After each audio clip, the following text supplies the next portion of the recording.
A rise of severe weather in Oklahoma, census results shake up the number of representatives in some states, and a Norman Park honors OKC bombing victims. This is OU Nightly.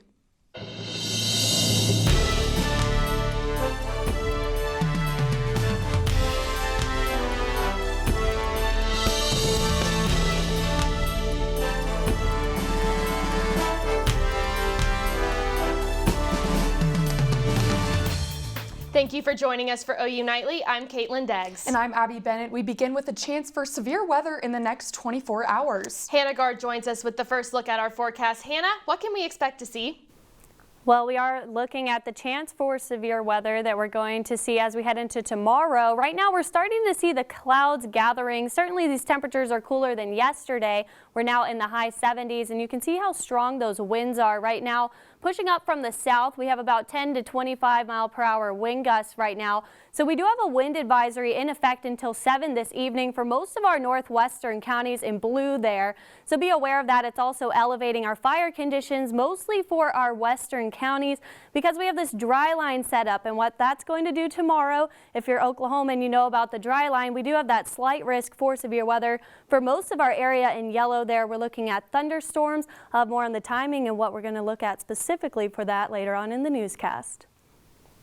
And there's no doubt we're in tornado season. Storm trackers are out in full force. Take a look at video OU Nightly senior Jack Maney got of a tornado in Vernon, Texas on Friday. The National Weather Service rated this storm as an EF1. Jack is a trained weather spotter, and we want to remind you to never chase storms on your own without an experienced person in the car. As you can see, the tornado did little damage as it hit in mostly open fields. And the results from the 2020 census will cause a change in the number of congressional representatives in some states. Kolby Terrell has that story and the rest of today's headlines from around the world. Kolby? Yeah, that's right, Kaitlyn. The results for the 2020 census are in, and there are some big changes coming. Texas will add 2 congressional seats to their delegation, and 5 states, including Colorado and Florida, will add 1 seat. 7 states, including New York and California, have lost 1 seat thanks to the census. This is not entirely unexpected thanks to the booming growth in the southern and western U.S., where many of those states added seats. Oklahoma added 200,000 residents in the past 10 years, but not enough to gain another House seat. And the Supreme Court will take up a New York case that could give gun owners more freedom. This will be the first Second Amendment ruling for the court in more than a decade. The case in question is challenging that New York residents applying for a concealed handgun license have to show proof of a proper cause for self-defense.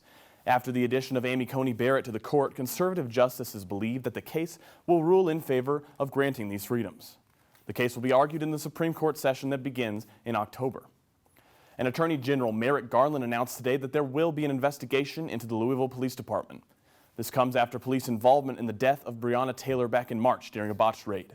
The investigation will look into the practices of the Louisville Metro Police and determine if there is a pattern of using unreasonable force. If Garland's department determines that unreasonable force is used, he says they'll work together to correct and prevent these patterns. And Abbi, Kaitlyn, tomorrow President Biden is set to announce new mask guidelines from the CDC on wearing your mask outdoors. That's the latest from the News Center. Back to you guys at the desk. Thank you, Kolby. And after a short pause, the Johnson & Johnson COVID-19 vaccine has been reapproved for use in Oklahoma. The pause came after a small number of vaccine recipients reported blood clotting issues. The break lasted 11 days total before U.S. health officials recommended the vaccine be used again. All adults are eligible for the COVID vaccine, and appointments are available at OU's Gard Health Center and at several locations across Oklahoma. And the Oklahoma State Department of Health is reporting a small increase in cases today. The latest report shows an increase of just over 300 new cases across Oklahoma. This increase brings the state's active case total to just over 10,000. In addition to the increase in cases, the state's provisional death total stands at over 8,000. The state also reports that 914,000 Oklahomans are now fully vaccinated. And the city of Norman is honoring the lives lost in the Oklahoma City bombing 26 years ago in a unique way. Nirali Jayswal has more on how the city is honoring the victims.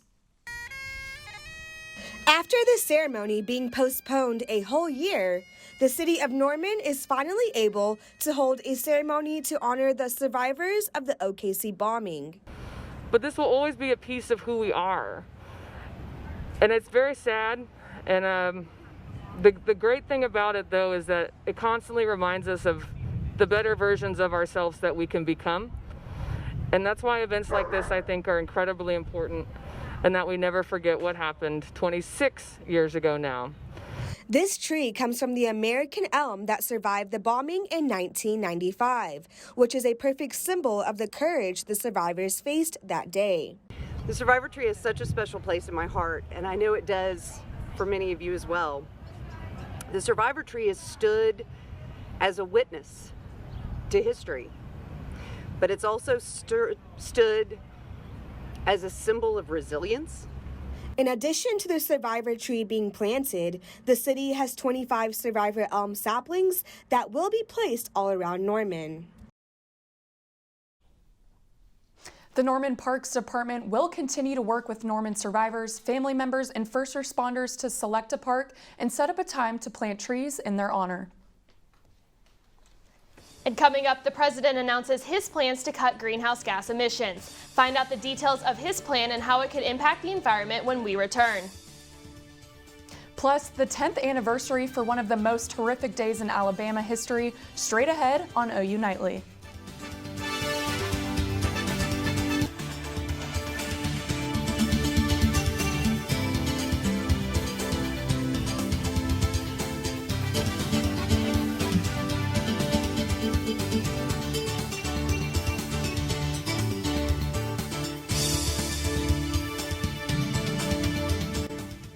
President Biden reveals his plans for cuts in greenhouse gas emissions in his climate summit. Emma Sears has that story and more in today's Earth Report. Thanks, Kaitlyn. President Biden held a virtual climate summit attended by 40 other world leaders on Thursday. He kicked off the event by announcing an ambitious cut in greenhouse gas emissions. The science is undeniable, but the cost of inaction keeps mounting. The president pledged the U.S. would cut its emissions in half by 2030. He also said by 2024, the administration would double the amount of money the U.S. offers to help developing countries reduce their carbon emissions. The goal are part of the Paris Climate Agreement that Biden rejoined on the first day in office. The chief of the International Renewable Energy Agency says it's going to take trillions of dollars to meet real climate change goals in just 3 decades. Flying, driving, and everything in between, it takes a lot of energy to power our daily habits. Last year, more than 80% of all electric capacity added in 2020 was renewable, but there's a long way to go. The head of the UN's Renewable Energy Agency says the world needs to invest a massive $131 trillion into clean energy by 2050 to hit its climate goals. A day of remembrance is declared for one of Alabama's darkest days. Today marks the 10th anniversary of the deadliest tornadoes that tore through the state, claiming more than 250 lives. The twisters also injured at least 2,200 people and caused significant damage. Although Alabama was the state hit the hardest by the vicious weather between April 25th and the 28th in 2011, others were also affected, including Arkansas, Georgia, Kentucky, Missouri, Ohio, and Texas. These storms in that 4-day span resulted in roughly $12 billion worth of damage and 321 deaths. And Prince William's Royal Foundation has created a worldwide prize to encourage people to fight climate change. Awards will be issued in 5 categories. Winners in each category will receive £1 million British pounds. Kaitlyn and Abbi, back to you. Thanks, Emma. And coming up, the Sooner State is asserting its dominance in the film industry. Hear more on how the industry is impacting the Oklahoma economy when we return. And Hannah, can you tell us about what is coming up for the week ahead? Well, these from today will stick around briefly tomorrow morning, but we are looking at severe weather in the forecast for tomorrow night. I'll have more after the break.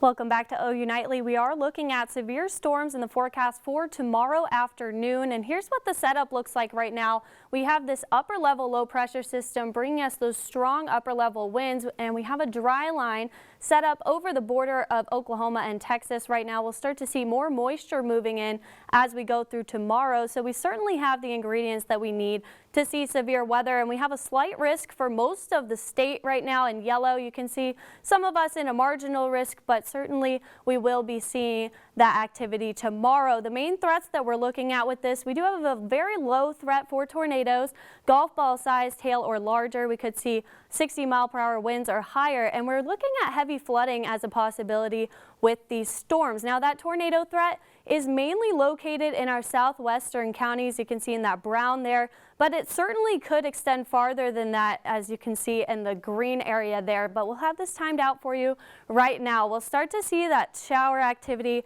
pretty early tomorrow morning and that cloud coverage building, and this will continue to move throughout the day. We'll start to see more isolated cells along where that dry line was as we head into Tuesday evening. And we'll just see round after round of this. Most of this won't make its way into central Oklahoma as we head into early Wednesday morning. You can see we'll have round after round of this. This is very early Wednesday. So make sure that your severe weather preparedness is in place because these could be overnight. This is around 10. We'll start to still see those showers.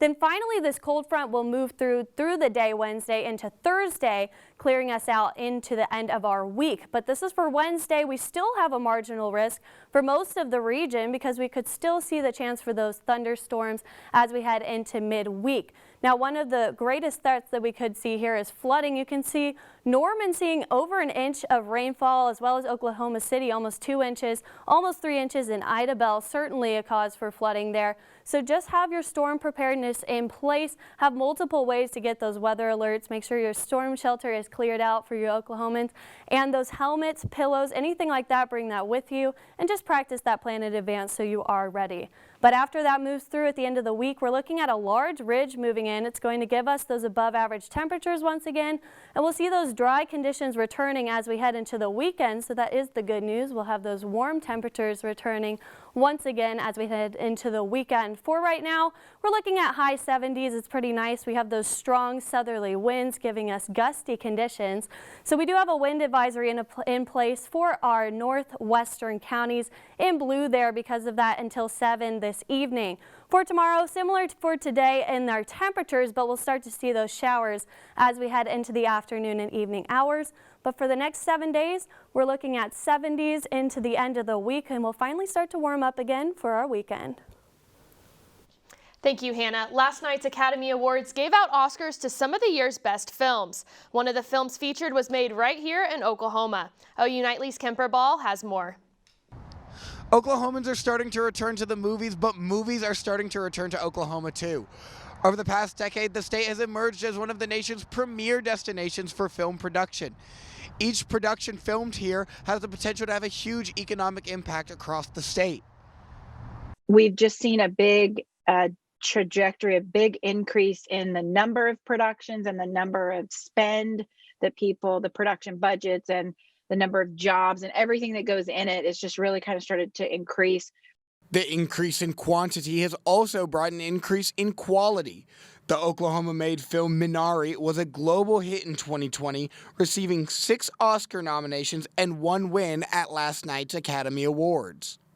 No matter what the wins are, right, it is still a huge success for Minari, all the filmmakers and the talent that helped, and a huge win for the state. I think it just opens new doors. It heightens our visibility on an international level. As one Oklahoma-made film receives award show recognition, another film is just getting started.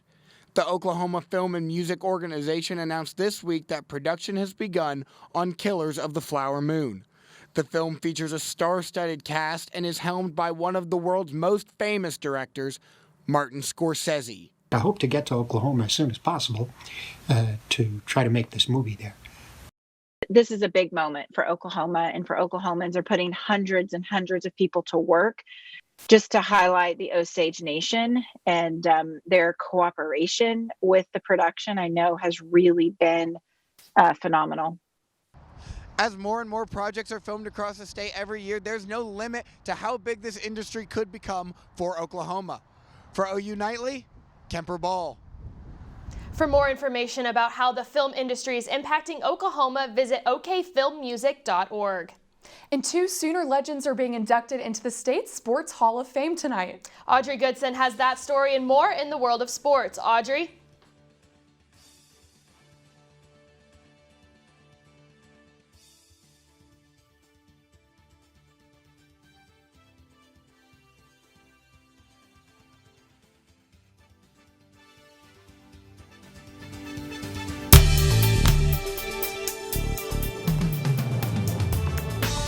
Hello and welcome back to OU Nightly. I'm Audrey Goodson, and there's a lot to cover in sports, so let's get started. Football returned to the Palace on the Prairie this weekend with the annual spring game, where fans got a little preview of what's to come this fall. The offense had stellar performances from freshman Caleb Williams and Mario Williams. On the defensive end, redshirt senior linebacker Caleb Kelly and junior defensive lineman Josh Ellison also had standout performances.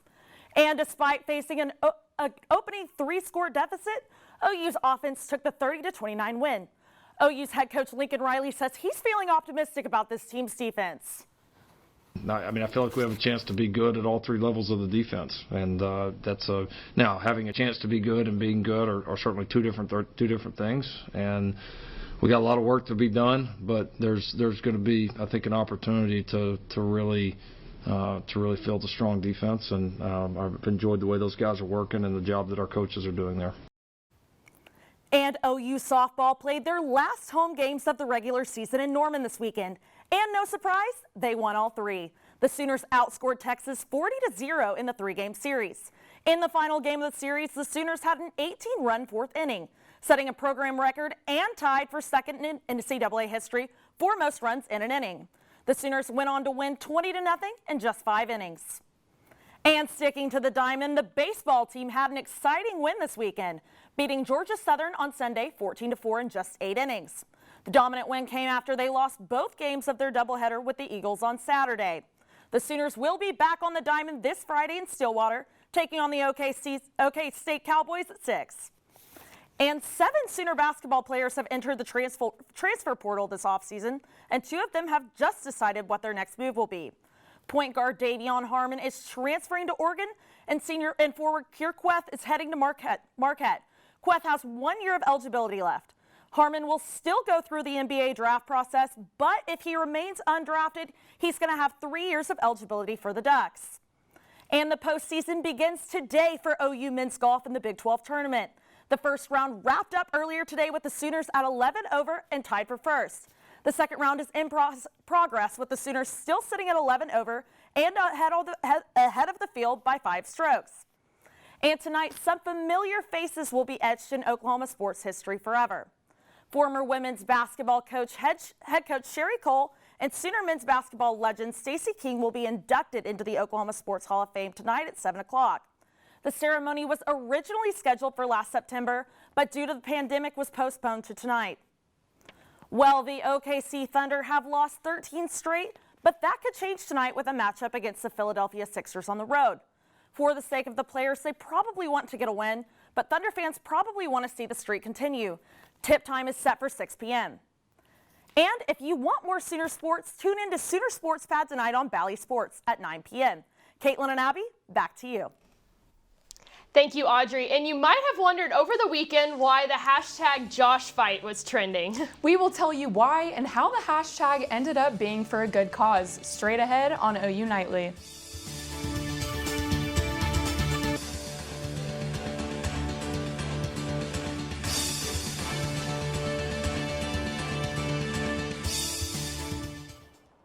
I'm Addie Crawford at the OU Nightly Update Desk. Governor Stitt signed 3 bills aiming at restriction abortions in Oklahoma, which includes potentially revoking doctors' licenses. In the case of the fetal heartbeat bill, any doctor performing an abortion with a detectable heartbeat would be guilty of homicide. Court challenges will likely prevent the bills from going into effect on November 1st. That's it for now. Back to you in the studio. And you might have noticed the trending hashtag Josh fight. A year ago, a man named Josh Swain challenged as many Josh Swains as he could find to a battle royale where only the winner could keep the name Josh.